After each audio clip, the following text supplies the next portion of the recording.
Evangelio de Lucas. Hoy el título de mi sermón es El anuncio de las buenas nuevas. Es así, sencillo. El anuncio de las buenas nuevas. Y alguien dijo lo siguiente con respecto al Evangelio: la predicación del Evangelio en los púlpitos contemporáneos tiene que ser preeminente. El cristianismo contemporáneo está desviado y debilitado precisamente porque los púlpitos no están en mejores condiciones. Los púlpitos dejaron de ser bastiones donde se enseña la verdad del Evangelio para convertirse en podiums del espectáculo y el entretenimiento. Y es una realidad que estamos observando y está siendo muy recurrente. De hecho, hemos estado hablando con los universitarios y en conversaciones que he tenido esta semana con varias personas, definitivamente nos hemos dado cuenta que especialmente en Latinoamérica, lo que nosotros conocemos como el cristianismo no es casi nada parecido a lo que tú encuentras en las Escrituras. Así es. En el Nuevo Testamento especialmente. Es desafortunado, es preocupante, porque principalmente la responsabilidad del estado en el que se encuentra la iglesia, el cristianismo en general, en este momento es de quienes predicamos el Evangelio, de quienes hemos asumido la tarea de liderar la iglesia,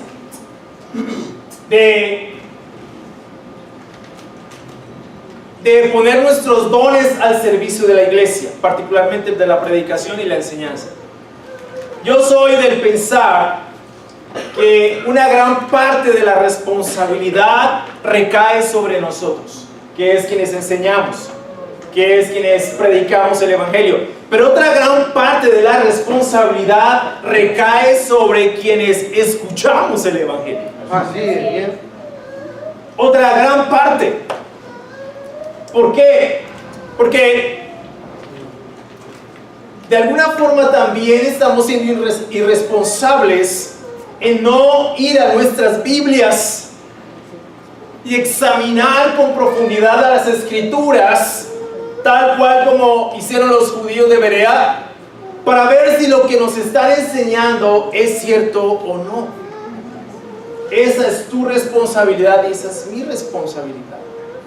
Creo que debe ser así. Entonces, pensando en esto que les acabo de leer, es preocupante.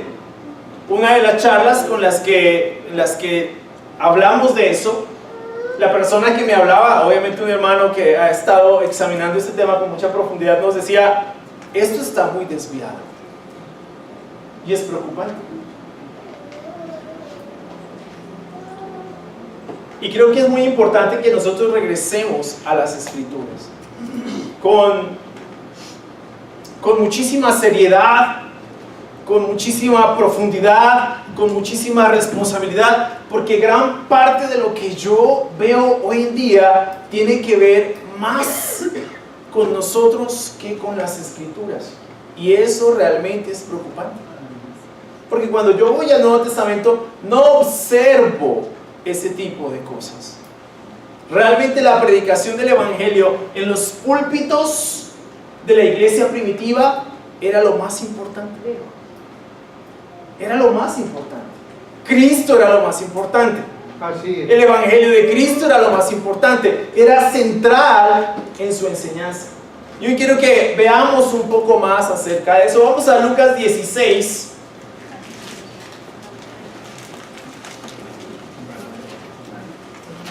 Lucas 16, versículo 16. Vamos a estudiar hoy Lucas 16, versículo 16 al 18. 3 versículos. Vamos a exponer el día de hoy esos 3 versículos. Porque obviamente los 3 versículos hacen parte ya de un cuerpo de enseñanza anterior. Vamos al versículo 16. Dice: la ley y los profetas se proclamaron hasta Juan. Desde entonces se anuncian las buenas nuevas del reino de Dios y todos se esfuerzan por entrar en él.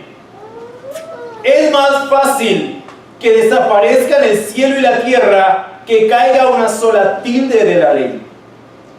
Todo el que se divorcia de su esposa y se casa con otra comete adulterio, y el que se casa con la divorciada comete adulterio. Y pareciera que estos tres versículos son inconexos, es decir, no tienen nada que ver con lo que leímos anteriormente en Lucas 16 y con lo que viene después. Pareciera, pero definitivamente no. Tiene que ver muchísimo y lo vamos a poder estudiar el día de hoy. Después de la enseñanza de la parábola del administrador astuto que lo vimos hace 8 días, Jesús refiere una serie de enseñanzas, probablemente a sus discípulos, con respecto a la ley y los profetas, las buenas nuevas del Evangelio y el divorcio. Vuelvo y les digo, parecería que no tiene nada que ver. Ahora bien, tiene mucho que ver. Probablemente los fariseos estuviesen escuchando esta enseñanza de Jesús, como también escucharon la parábola del administrador astuto. Recuerden que esa parábola era para sus discípulos. Así es. Pero ellos estaban escuchando, como era muy frecuente en esa época, que los fariseos y los maestros de la ley y los saduceos escucharan con mucha atención las enseñanzas de Jesús. Al final de la narración y la enseñanza de Jesús, en la parábola del administrador astuto, los fariseos se burlaban de Jesús porque, como bien lo aclara el pasaje, ellos eran amantes del dinero. Y se burlaban de Jesús porque Jesús criticó esa postura ambiciosa de ellos. La criticó. Claramente se vieron aludidos por lo que Jesús enseñaba con respecto al dinero.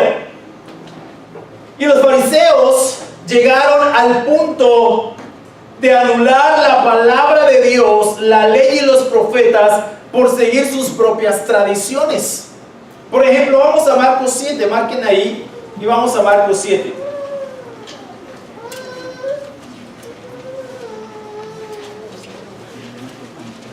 Marcos 7, versículo 1.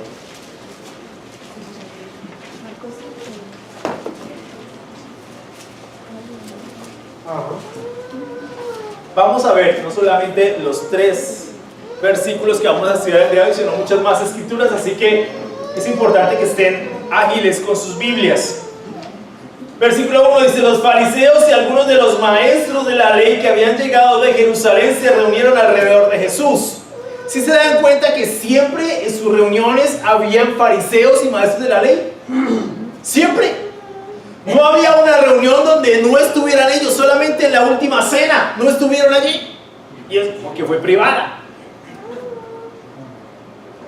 Y vieron a algunos de sus discípulos que comían con manos impuras, es decir, sin habérselas lavado.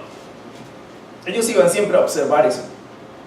En efecto, los fariseos y los demás judíos no comen nada sin primero cumplir con el rito de lavarse las manos, ya que están aferrados a la tradición de los ancianos. Al regresar del mercado no comen nada antes de lavarse y siguen otras muchas tradiciones, tales como el rito de lavar copas, jarras y bandejas de cobre. Así que los fariseos y los maestros de la ley le preguntaron a Jesús: ¿por qué no siguen tus discípulos la tradición de los ancianos en vez de comer con manos impuras? Ya los criticaron. Él les contestó: tenía razón Isaías cuando profetizó acerca de ustedes, hipócritas. Según está escrito: este pueblo me honra con los labios, pero su corazón está lejos de mí. En vano me adoran, sus enseñanzas no son más que reglas humanas. Ustedes han desechado los mandamientos divinos y se aferran a las tradiciones humanas. Y añadió, versículo 9: qué buena manera tienen ustedes de dejar a un lado los mandamientos de Dios para mantener sus propias tradiciones. Por ejemplo, Moisés dijo: honra a tu padre y a tu madre, y el que maldiga a su padre y a su madre será condenado a muerte. Ustedes en cambio enseñan que un hijo puede decirle a su padre o a su madre: cualquier ayuda que pueda haberte dado es corbán, es decir, ofrenda dedicada a Dios. En este caso, el tal hijo ya no está obligado a hacer nada por su padre ni por su madre. Así, por la tradición que se transmiten entre ustedes, anulan la palabra de Dios y hacen muchas cosas parecidas. Honrar a padre y madre era una prescripción de la ley. Y esa honra no era una honra existencial, era una honra económica. Pero como ellos eran amantes del dinero, cambiaron la ley solamente para no apoyar, honrar a sus padres y tomar ese dinero para ellos, porque ni siquiera lo ofrendaban. Era para ellos. ¿Por qué? Porque eran amantes del dinero. Jesús dice: ustedes anulan la palabra de Dios por seguir sus propias tradiciones. Por eso se burlaban de Jesús. Les llegó como anillo al dedo su enseñanza. Los ofendió. Se sintieron aludidos. Por eso se burlaron de Jesús. Por eso estas enseñanzas que estamos viendo el día de hoy, que siguen en Lucas 16, son pertinentes. Los fariseos y los maestros de la ley habían cambiado la ley para mantener sus propias tradiciones. Vamos a otro pasaje en Mateo 23. Este es un poquito más fuerte. Dilo. Mateo 23, versículo 23.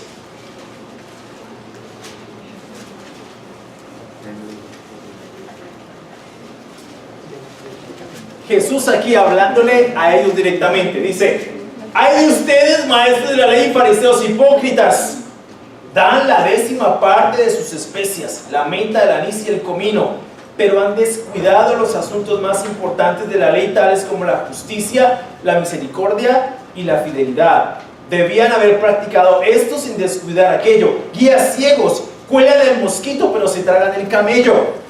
Ay de ustedes, maestros de la ley y fariseos hipócritas, limpian el exterior del vaso y del plato, pero por dentro están llenos de robo y de desenfreno. Fariseo ciego, limpia primero por dentro el vaso y el plato, y así quedará limpio también por fuera. Ay de ustedes, maestros de la ley y fariseos hipócritas, que son como sepulcros blanqueados, por fuera lucen hermosos, pero por dentro están llenos de huesos de muertos y de podredumbre. Así también por fuera, ustedes dan la impresión de ser justos, pero por dentro están llenos de hipocresía y de maldad. Ese era el diagnóstico de Jesús con respecto a estos personajes. De modo que estas enseñanzas de Jesús podrían igualmente ser pertinentes para ellos, si es que lo estaban escuchando, que era lo más seguro, puesto que siempre estaban al acecho de Jesús para sorprenderlo en algún error. La primera de estas enseñanzas tiene que ver precisamente con la ley y los profetas. Y vamos a entender un poquito más por qué los fariseos debieron haber entendido lo que Jesús estaba haciendo y quién era Él. En el versículo 16 de Lucas 16 dice: la ley y los profetas se proclamaron hasta Juan. Es importante recordar nuevamente que los fariseos y los maestros de la ley eran considerados como observadores estrictos y minuciosos de la escritura. Sin embargo, llegaron a ser tan rigurosos en su cumplimiento que terminaron desarrollando tradiciones que colocaron al mismo nivel de la escritura, dándole muchas veces más importancia y relevancia a dichas tradiciones que a la palabra de Dios. Es por esto que esta enseñanza de Jesús podría resultar controversial para ellos.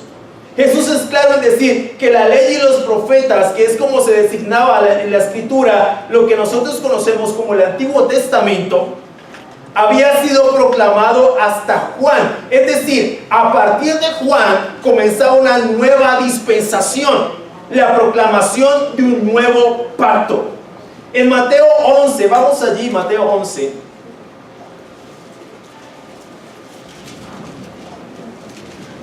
Mateo 11, versículo 12.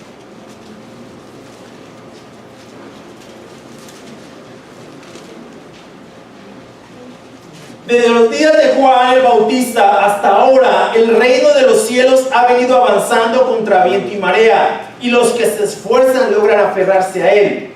Porque todos los profetas y la ley profetizaron hasta Juan. Y si quieren aceptar mi palabra, Juan es el Elías que había de venir. El que tenga oídos, que oiga.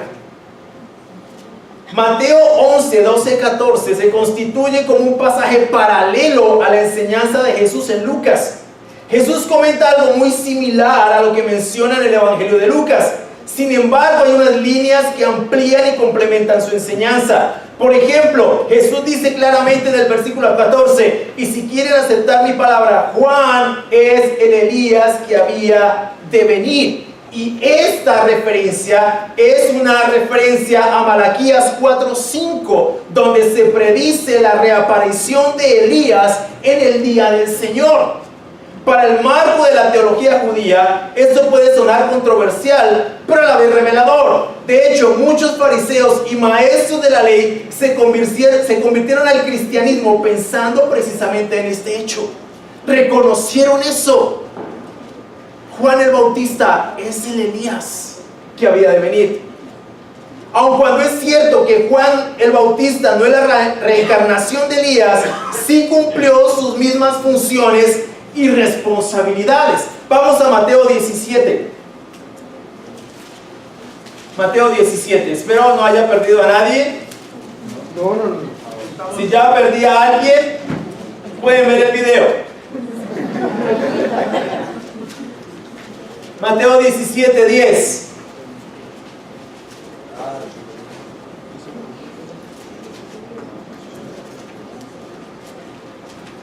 Entonces los discípulos le preguntaron a Jesús: ¿por qué dicen los maestros de la ley que Elías tiene que venir primero?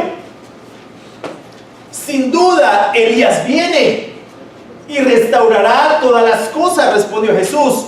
Pero les digo que Elías ya vino y no lo reconocieron, sino que hicieron con él todo lo que quisieron. De la misma manera va a sufrir el Hijo del Hombre a manos de ellos. Entonces entendieron los discípulos que les estaba hablando de Juan el Bautista.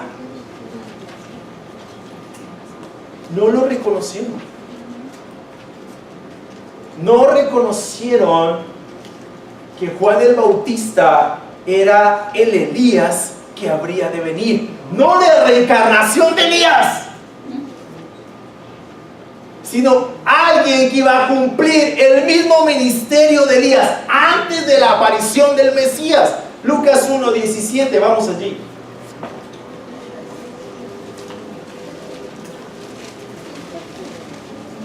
Los tengo hoy paseando. Si no leyeron la Biblia hoy, la están leyendo hoy.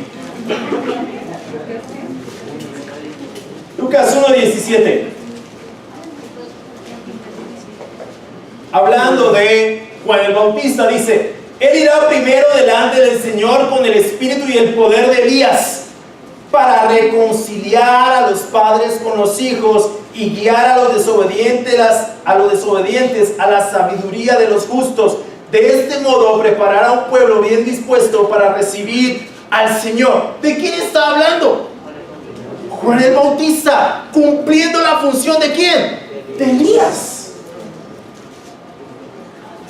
La Biblia de Estudio, Nueva Versión Internacional, dice: Juan no era Elías, sino que actuaba como este profeta que había predicado arrepentimiento. Por tanto, su nacimiento fue el cumplimiento de Malaquías 4, 5 y 6. De hecho, Elías se vestía de la misma forma.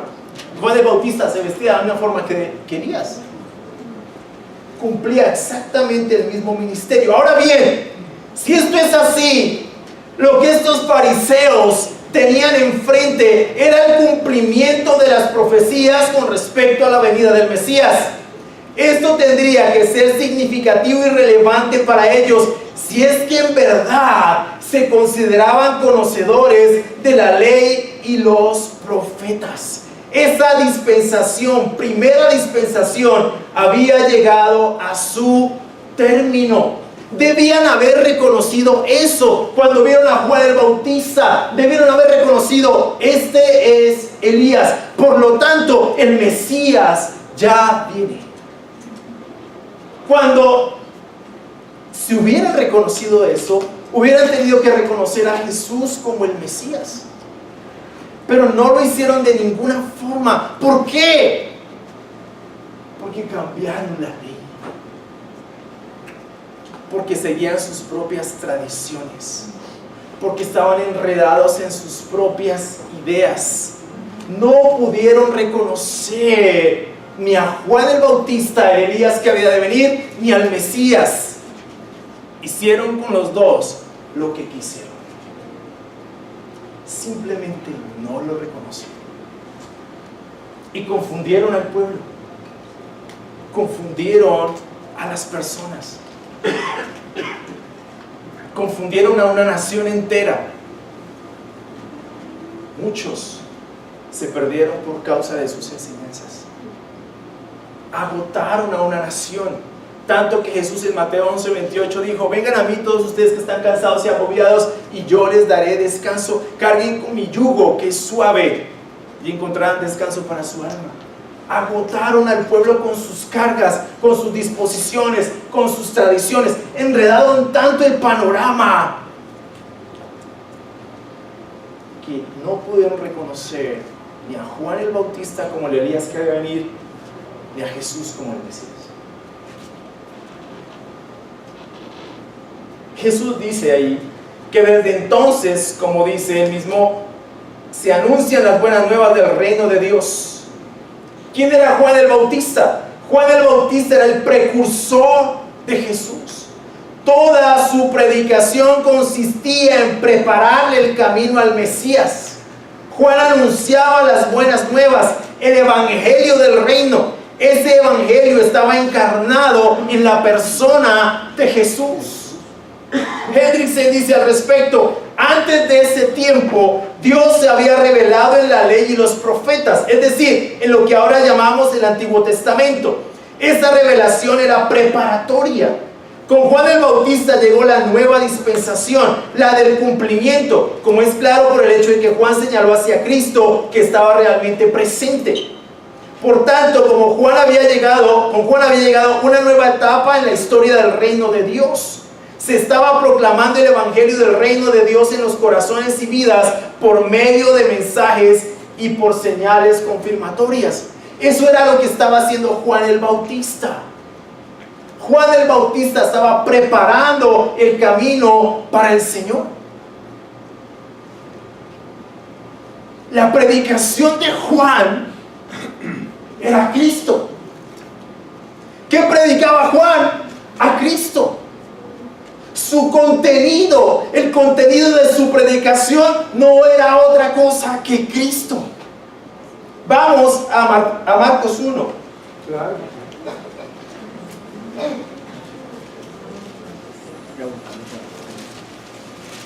Marcos 1.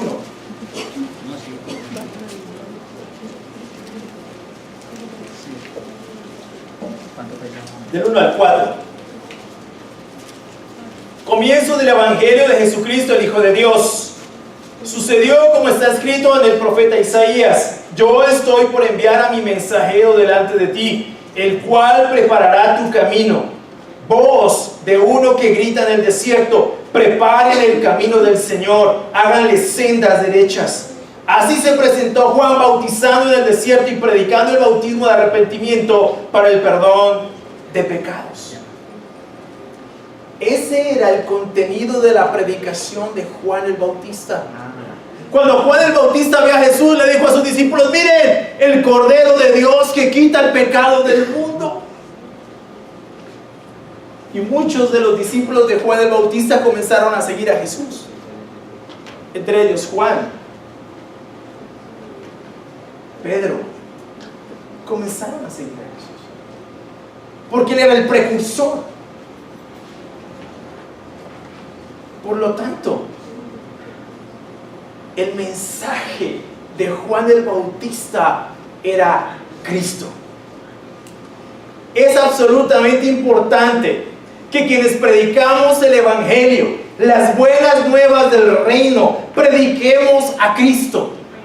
Y como dijo Pablo, a este crucificado. El ministerio de Juan exaltaba a Cristo, preparó el camino para el Mesías con un mensaje de arrepentimiento.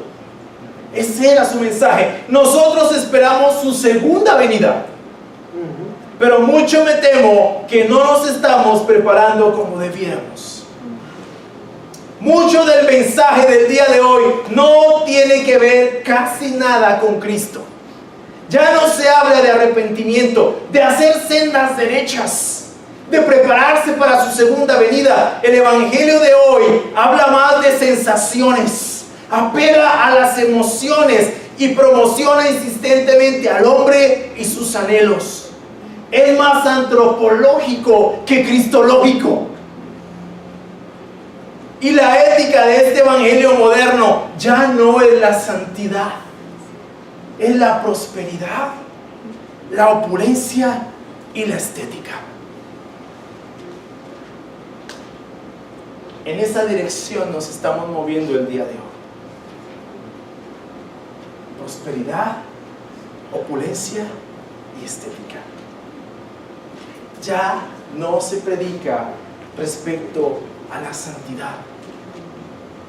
Y no la santidad exterior, no limpiar el vaso por fuera, sino por dentro. Amén. Vuelvo y les digo, no se trata de estética, no se trata de cómo nos vemos por fuera, porque por fuera nos vemos bien. Temas por dentro. ¿Quiénes somos por dentro? El evangelio que predicaba Juan el Bautista apuntaba a eso. Hagan sendas derechas para sus pies. Está hablando de cambiar, de transformar la vida, de ser completamente diferentes, de realmente acudir a un verdadero arrepentimiento, de hacer sendas derechas para el Señor. Esperamos la segunda venida de Jesús. El problema es que estamos hablando de cómo va a ser la segunda venida, en lugar de preparar nuestro corazón para la segunda venida. Estar listos, como dice la canción. Estar realmente preparados para eso. ¿Cómo estamos realmente como personas? ¿O estamos tan enredados en la religiosidad que vemos, en ese desvío en el que está el cristianismo el día de hoy, que tal vez se nos está haciendo imposible reconocer esto? ¿Y cuánto debemos prepararnos para esa segunda venida? Preparar nuestro corazón, preparar nuestra vida, prepararnos, estar listos para cuando llegue ese momento. De verdad, nos preparamos para muchas cosas. Por ejemplo, las personas que se casan, ¿no se han dado cuenta? Se preparan más para la boda que para el matrimonio. Invierten más en la boda muchas veces que en el matrimonio. Y la boda dura 1 hora. El matrimonio toda la vida. Es interesante. Mucho de lo que hacemos, lo hacemos pensando más en eso. En lugar de, pensar en lo eterno. ¿Cómo estoy yo para la vida eterna? Finalmente eso es lo más importante, pero ¿por qué esto no suena tan atractivo? ¿Por qué no es atractivo? No es atractivo. Por eso estamos como estamos en este momento en el cristianismo contemporáneo. Se apela más a las emociones, se apela más a las sensaciones, se apela más al hombre y sus anhelos. ¿Qué es lo que tú quieres y nosotros te complacemos? ¿No es más bien qué es lo que Dios quiere y cómo lo complacemos? ¿No debería ser más esa la forma de pensar? ¿Qué es lo que Dios quiere y cómo complacemos a Dios? Yo personalmente creo que ese debería ser nuestro pensamiento. No tengo nada en contra de soñar, de tener sueños, de hacer planes, de hacer proyectos, de lograr nuestras metas, de lograr nuestros anhelos. No tengo problema con eso. Pero cuando eso es más importante que Dios, su palabra y el Evangelio. Cuando eso se superpone al Evangelio, ahí sí tengo problemas. Porque no es lo que la Biblia me enseña, no es lo que la Biblia me dice. La Biblia me dice que estamos aquí para honrar a Dios, para glorificarlo, para hacer su voluntad. No estamos para otra cosa distinta como seres humanos. A veces pensamos demasiado, tanto en nosotros, que se nos olvida que la vida la tenemos prestada. ¿No han pensado en eso? Mañana hago esto, mañana hago, en 10 años. Para un momentito. Haga cuentas. Como dice el Salmo, enséñame a contar tus días. Enséñame a contar mis días para darme cuenta que soy alguien absolutamente frágil y que en cualquier momento me puedo. No estoy siendo fatalista, ¿no? Simplemente quiero que nos ubiquemos dentro del marco de la realidad. No podemos olvidarnos en ningún momento de que nuestras vidas no son nuestras. De que hoy estamos aquí, pero tal vez mañana no. Como una doctora le dijo a mi mamá: señora, usted está en riesgo de muerte inminente. Sí, usted está en riesgo de muerte inminente. Y mi mamá dijo: en riesgo de muerte inminente estamos todos. Así riéndose. Digo riéndose. Usted dijo así de mamá, ¿no? Y la señora, estoy hablando en serio. Mi mamá: yo también.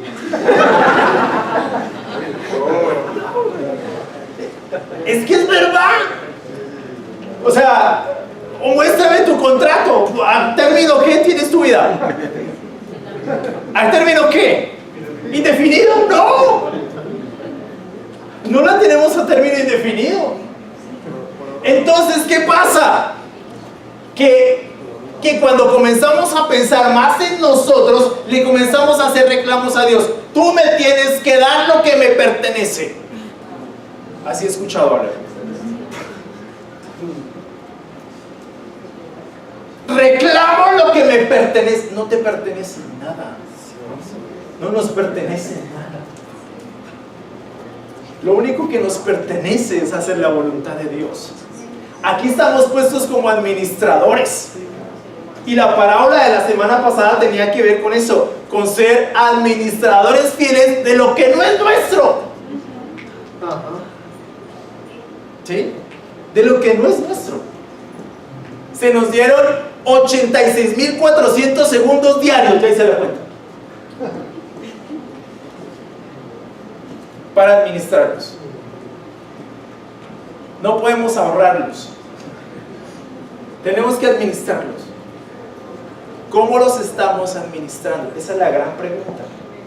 Entonces, cuando el evangelio de hoy, o lo que se predica hoy en día, apela más a cómo se complace al ser humano, entonces esa antropología del evangelio cambió. Se deforma, se desfigura, porque la antropología del evangelio no tiene nada que ver con cómo nos complacen, sino cómo complacemos a Dios, cómo hacemos su voluntad. Esa es la antropología del evangelio. La antropología del evangelio no es que el hombre está en el centro, no, Dios está en el centro y el hombre le sirve a Dios. Sí. No al contrario. Pero hoy la antropología cambió, ¿cierto? El hombre está en el centro y Dios le sirve al hombre. Dios no es así. A no ser que te hayas fabricado un Dios a tu propia imagen y semejanza, pero ese no es el Dios del evangelio que yo veo en las escrituras. Es completamente diferente. Y qué bueno que es así, porque Dios sabe mejor que nosotros lo que necesitamos. Nosotros sabemos mejor que Dios lo que queremos, ¿verdad? Sí. Dios, mira, tú sabes, yo necesito, yo quiero, pero Dios sabe lo que tú necesitas. Y eso es lo que nos va a dar lo que necesitamos. no lo que queremos. Porque muchas veces lo que queremos no lo necesitamos. Es como cuando un niño pequeñito te pide algo que tú sabes no lo necesitas y el niño te hace pataleta. Sí, sí, sí. No lo necesitas. ¿Verdad? Pero a veces así somos con Dios. Hacemos pataletas. Y Dios, no lo necesitas. Pero es que tú sabes, si ayunas y todo, ¿no? Todo espiritual ayuna. No lo necesitas. Es como tratar de torcerle el brazo a Dios, ¿no? No lo necesitas. Y no lo necesitas y no te lo da porque no lo necesitas. Dios siempre nos va a dar lo que en su voluntad Él cree que necesitamos. Miren, su Hijo Jesucristo, el mejor ejemplo que yo tengo es ese. Llegó un momento más difícil de su vida. Dios de rodillas, sudando sangre, un momento más intenso, lleno de angustia. Señor, pasa de mí este trago amargo, pero que no se haga mi voluntad, sino la tuya. ¿Cuál voluntad se hizo? ¿Y qué pasó? Murió en la cruz. Esa respuesta casi no nos gusta escucharla. Cuando oramos, Dios, que se haga tu voluntad, pero pasito.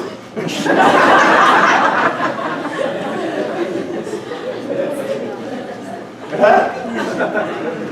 Después de que leemos Mateo 26, 30, que se haga tu voluntad, pero suave.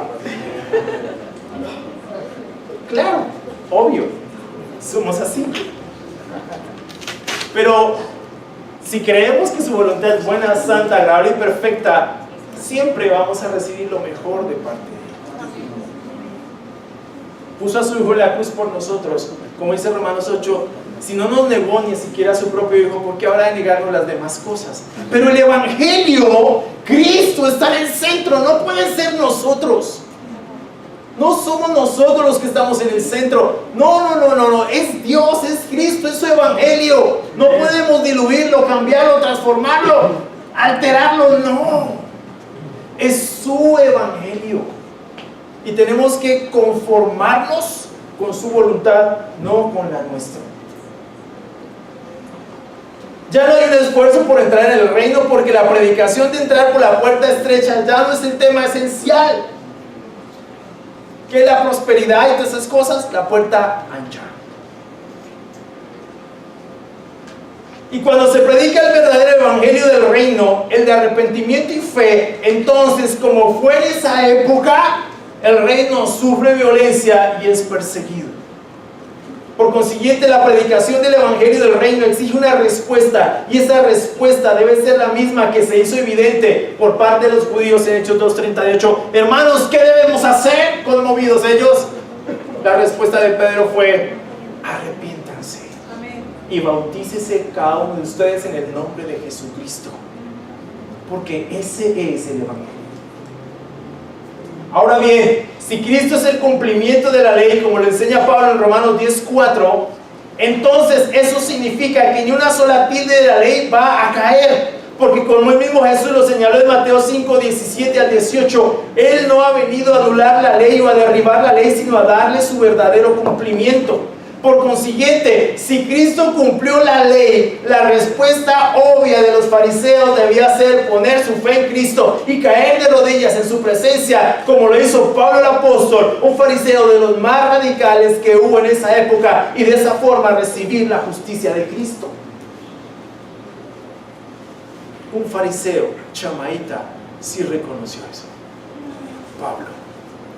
Él entendió, sí, Cristo es el fin de la ley, pero no que la ley terminaba con Cristo, sino que se cumplía coherentemente y verdaderamente en Cristo. Cristo cumplió la ley por nosotros, de modo que cuando nos volvemos a Cristo, su justicia por haber cumplido de forma perfecta la ley se nos atribuye a nosotros. Amén. ¡Wow! ¡Eso es el evangelio! Somos justificados. Somos hechos justos como si jamás hubiésemos pecado. Ese es el Evangelio. La Biblia de Sion Nueva Versión Internacional dice: Cristo es el cumplimiento de la ley. Él es quien la llevó a su culminación al obedecer de manera perfecta sus exigencias y cumplir sus tipos y profecías. El cristiano ya no está bajo la ley, Romanos 6:15, porque Cristo lo ha liberado de la condenación que conlleva la ley, aunque ésta tiene todavía una función que cumplir en la vida del redimido. El cristiano es liberado por el Espíritu Santo para que pueda cumplir con las exigencias morales de la ley. Pero ya no necesitamos cumplir la ley. No tenemos que hacernos judíos para encontrar la justificación. Solamente tenemos que poner nuestra fe en Cristo, porque Cristo cumplió la ley de forma perfecta. De modo que cuando nos unimos a Cristo, cumplimos la ley en virtud de nuestra unión con Él. Eso es un milagro. Ser justificados como si jamás hubiésemos pecado. ¿No quieres eso en tu vida? El ser perdonado de esa manera es saber que pones tu fe en Cristo y toda la cuenta que tenías, que era impagable, simplemente es perdonada. Ya no debes nada. ¿Es en serio? ¿Te imaginas ese tipo de perdón?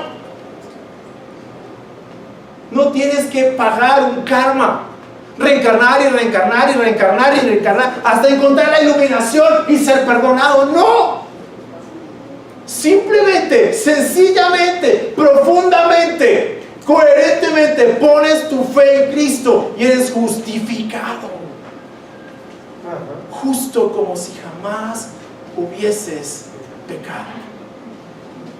Ese es el Evangelio. Y eso, mis amigos y hermanos, hoy nos está predicando. Esto necesita ser predicado. La gente necesita escuchar esto. Más que prosperidad, más que sanidades, más que cualquier cosa de esas por el estilo. La gente necesita escuchar que hay un Dios que puso a su Hijo en la cruz, que cumplió perfectamente la ley, para que quien se una a Cristo sea perdonado, sea justificado, sea regenerado, sea santificado y en la vida eterna glorificado. Ese es el Evangelio. No hay otro Evangelio. Eso es lo que se debe estar predicando con profundidad, con coherencia.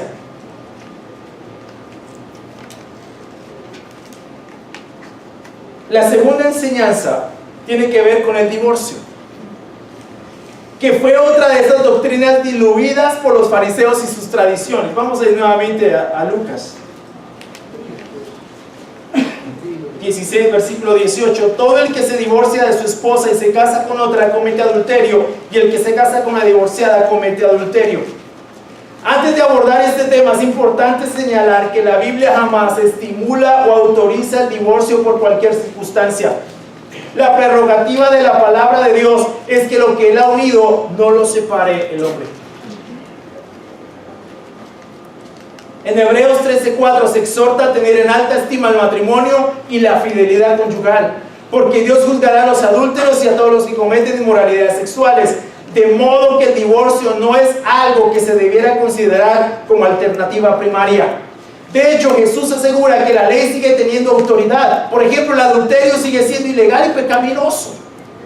Para la época en que Jesús abordó este asunto, el tema del divorcio se movía en dos direcciones diferentes, particularmente motivadas por dos rabinos muy famosos. Por ejemplo, estaba Shammai. El rabino Shammai sostenía que el divorcio debía darse solamente en caso de adulterio y nada más. Por lo tanto, por otro lado estaba el rabino Hillel, que sostenía que el divorcio podía darse por cualquier razón. Por ejemplo, si la mujer cocinaba mal una comida, era una causa de divorcio. Por ejemplo, si la mujer salía a dar un paseo sola, era una causa de divorcio. Por ejemplo, si la mujer hablaba con otro hombre que no fuera su esposo, era una causa de divorcio. Entonces Hillel decía que por cualquier causa un hombre se podía divorciar de su esposa. Incluso el rabino Akiva Llegó a decir que un hombre podía divorciarse de su esposa si encontraba una más bonita. No le estoy hablando carretas, es verdad. La postura que se sostuvo finalmente fue la de Hillel. Por tal razón, las mujeres ya no querían casarse y conformar familias.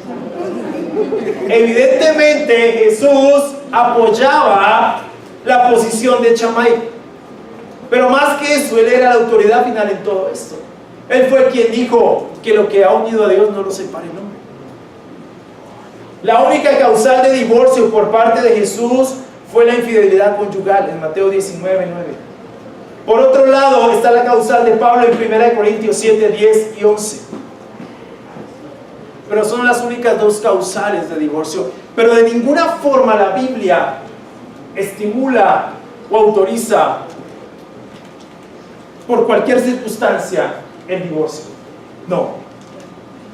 Solamente en esas dos cosas. De hecho, debemos pensar en el matrimonio como algo para toda la vida. Porque es algo, el matrimonio es un don de Dios. Pero nosotros lo hemos convertido en algo para nosotros, le hemos metido mano y lo hemos dañado. Es preocupante que en la actualidad somos el país con la tasa más alta de divorcios. ¿Sabían eso? De hecho, el cristianismo no está haciendo una diferencia en ese sentido. La tasa de divorcios es muy similar a la de la sociedad secular. No se casan para toda la vida. El llamado es a considerar el matrimonio tal y como lo estima Dios, ni más ni menos. Amar nuestros matrimonios y buscar honrar a Dios de la forma que Él lo pide en su palabra. Pero eso también lo habían cambiado los rabinos, lo acabamos de ver los fariseos. Cambiaron el tema del matrimonio. Dejó de ser lo que Dios se propuso que fuera en el principio. Por eso estas dos enseñanzas que acabamos de ver tienen tanta relevancia para el momento en que Lucas las narra, para el momento en que en Jesús las enseña. Aun cuando pareciera que estas enseñanzas no tienen nada que ver con el contexto de la narración de Lucas, en verdad tienen todo que ver. Toda vez que los fariseos y maestros de la ley fueron los principales infractores de la ley, al poner sus tradiciones al mismo nivel y en el más grave de los casos cambiarla. Pero más grave aún, no reconocer a Cristo como el cumplimiento de la ley y humildemente arrepentirse y poner su fe en Él. Tal vez hoy estás aquí por primera vez, o llevas viniendo varias veces. Quiero hacerte un ruego especial. Hoy escuchaste el Evangelio predicarse. No salgas de aquí pensando que simplemente fue un buen sermón o un mal sermón. Sal de aquí pensando en la voluntad de Dios. Sal de aquí pensando en la necesidad que tienes de volverte a Dios, de responder al Evangelio, de arrepentirte, de poner tu fe en Cristo, de bautizarte para el perdón de tus pecados, de unirte a Cristo en las aguas del bautismo, de ser regenerado, de ser justificado y de ser santificado. Así es. Te ruego hoy, pienses en esto. No tengas la misma actitud de los fariseos, que no reconocieron ni a Juan ni a Jesús, que no reconocieron el momento en el que el Señor, su Dios, los vino a salvar. Muchas gracias, muy amables. Feliz día.